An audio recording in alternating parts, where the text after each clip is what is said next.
Hi friends, నేను మీ గణేశ్వర్. తెలంగాణ గౌడ వంశం ఒక వృత్తి ఆధారిత సామాజిక వర్గంగా ప్రారంభమై శైవ సాంప్రదాయాలను అనుసరించుతూ గ్రామీణ పాలనలోనూ సాంప్రదాయాల పరిరక్షణలోనూ విశేషంగా ఎదిగింది. వీరి ఉద్భవానికి ప్రాచీనత, పురాణ గాథలు, గ్రామ సాంప్రదాయాలన్నీ కలిసి ప్రత్యేకతను కల్పిస్తున్నాయి. ఈరోజు ఈ వీడియోలో గౌడ వంశ ఉద్భవం గురించి, గౌడ వంశ వృక్షం గురించి కొన్ని విషయాలు ప్రత్యేకంగా ఈ వీడియోలో తెలియజేయాలనుకుంటున్నాను. గౌడ వంశ ఉద్భవం ఓ చరిత్రాత్మక అన్వేషణ. చిత్రకళలోకం మిత్రులారా, గౌడకుల వంశ ఉద్భవం గురించి, వీరి చరిత్ర, సాంప్రదాయాలు, విశ్వాసాలు అన్నీ కలిపితే ఒక గాథలా, ఒక జీవితం లాంటి కథలా మారిపోతాయి. చూద్దాం ఈ కథ ఎలా మొదలైందో. గౌడ్స్ అంటే మనకు గుర్తొచ్చేది తాటి చెట్లు, కళ్ళు, బెల్లం. వీరి ప్రత్యేక జీవన శైలి, కానీ ఈ వృత్తి వెనుక ఉన్న వారి వంశ పరంపర, ఉద్భవ గాథ మాత్రం చాలా మందికి తెలియదు. ఒక పురాణ గాథ ప్రకారం పరమశివుడు తన భక్తుని పిలిచి తాటి చెట్లు రక్షణ కోసం తాటి కళ్ళును ప్రాకృతికంగా ప్రజలకు అందించేందుకు ఒక వ్యక్తిని సృష్టించాడు. అతడే మొదటి గౌడు. ఆ భక్తుడు ప్రకృతి సేవలు చేశాడు, తాటి చెట్లను పరిరక్షించాడు. కౌండిన్య మహాముని ప్రకృతి తాను చెప్పినట్లుగా నడుచు వనాన్ని కాపాడుతూనే సమాజానికి మార్గదర్శిగా నిలిచాడు. శ్రీ కౌండిన్య మహాముని. అలా ఆయన వంశం విస్తరించి గౌడ కులం పుట్టిందని పురాణాల ప్రకారం తెలుస్తుంది.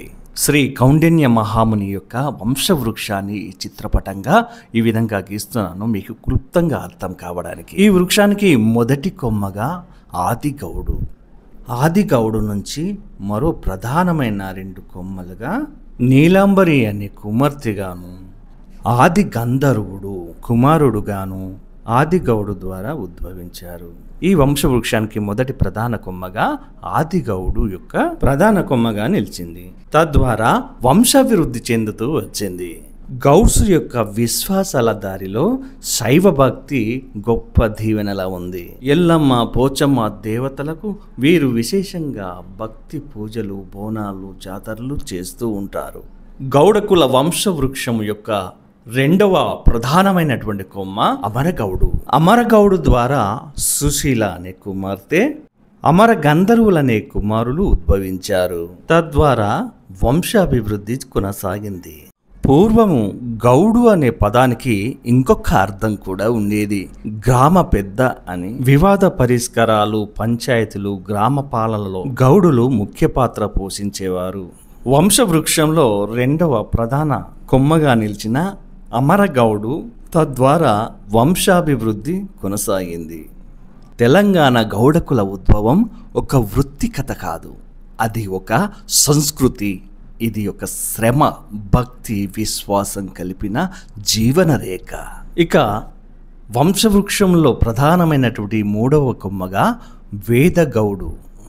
వేదగౌడు ద్వారా వేద గంధర్వ కుమారులు. ఈ కుమారులతో పాటు పద్మాక్షి అనే కుమార్తె. తద్వారా వంశ వృద్ధి చెందింది.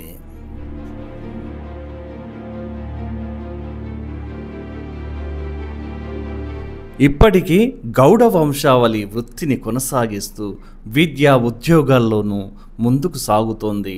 సంఘ సంఘటనలు, ఉత్సవాలు, గ్రామ దేవాలయాల సంరక్షణ అన్నిటిలోనూ శ్రద్ధ చూపుతోంది గౌడ వంశం.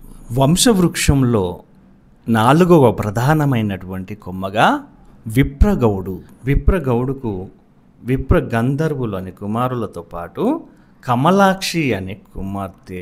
వీరి ద్వారా వంశాభివృద్ధి కొనసాగింది. గత కొన్ని దశాబ్దాలలో గౌడ వర్గం విద్య, ఉద్యోగాలు, రాజకీయాల్లోనూ ముందుకు వచ్చారు. గౌడ సంఘాలు స్థాపించుకుని సామాజిక, ఆర్థిక అభివృద్ధికి కృషి చేస్తూ ఉన్నారు.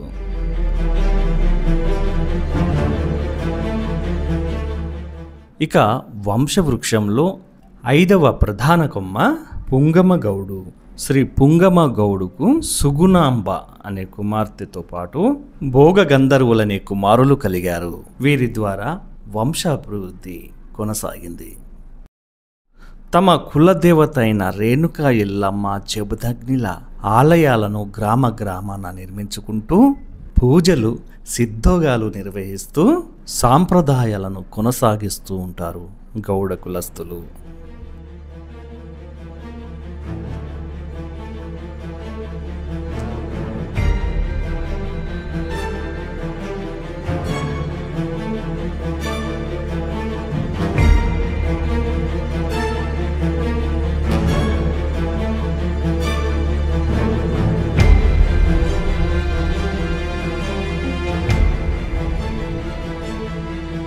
గౌడకుల వంశవృక్షంలో ఇక 6వ ప్రధానమైనటువంటి కొమ్మ నీలాంబరి. నీలాంబరికి కంఠమహేశ్వరుడు అనే కుమారుడు, శంకరిని అనే కుమార్తె. వీరి ద్వారా వంశాభివృద్ధి కొనసాగింది. ఈ వంశవృక్షానికి పుంగవులుగా ఎల్లాగౌడు, ముత్యంగౌడు, కృష్ణగౌడు, పగడంగౌడు, రాధాగౌడు, రత్నంగౌడు, జీడిగౌడు ఆది పుంగవులుగా వంశాభివృద్ధిని కొనసాగిస్తూ వంశవృక్షాన్ని కాపాడుతూ ఉంటారు.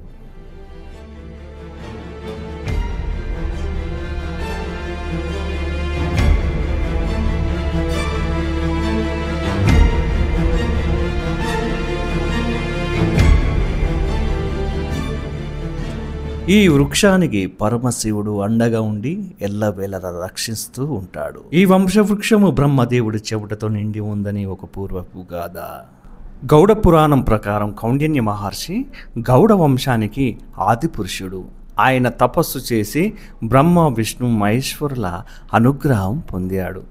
దేవతలు ఆయనకు ఆది వేద, అమర వేద, సామ వేదాలను బోధించారు. ఈ అనుగ్రహంతో 5 కుమారులు ఆదిగౌడ, అమరగౌడ, వేదగౌడ, విప్రగౌడ, పుంగమగౌడ. ఈ కుమారులతో పాటు నీలాంబరి అనే కుమార్తె జన్మించింది. దేవతలు ఈ సంతానానికి మంచి విద్యాభ్యాసం కల్పించి కల్పవృక్షాలను అంటే తాటి వృక్షాలను, ఈత వృక్షాలను, ఖర్జూర వృక్షాలను అందించారు. ఈ వృక్షాల నుండి సురాపానకం స్వచ్ఛమైనదిగా దేవతలకు, మానవులకు అర్పించవలసినదిగా ఆదేశించారు. అలా వృత్తి ధర్మాన్ని కొనసాగించారు గౌడ కులస్తులు.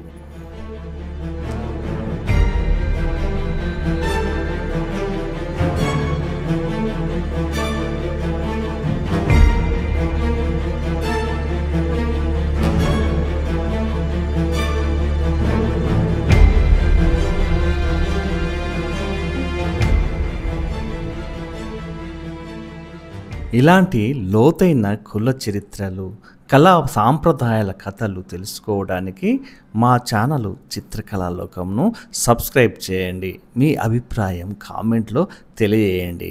ఈ వీడియో మీకు నచ్చితే కనుక ఖచ్చితంగా లైక్ అయితే మర్చిపోవద్దు, లైక్ చేయండి. మమ్మల్ని ప్రోత్సహించండి. మరో మంచి వీడియోతో మీ ముందుకు వస్తాను. నమస్తే, మీ గణేశ్వర్ వెంగళ.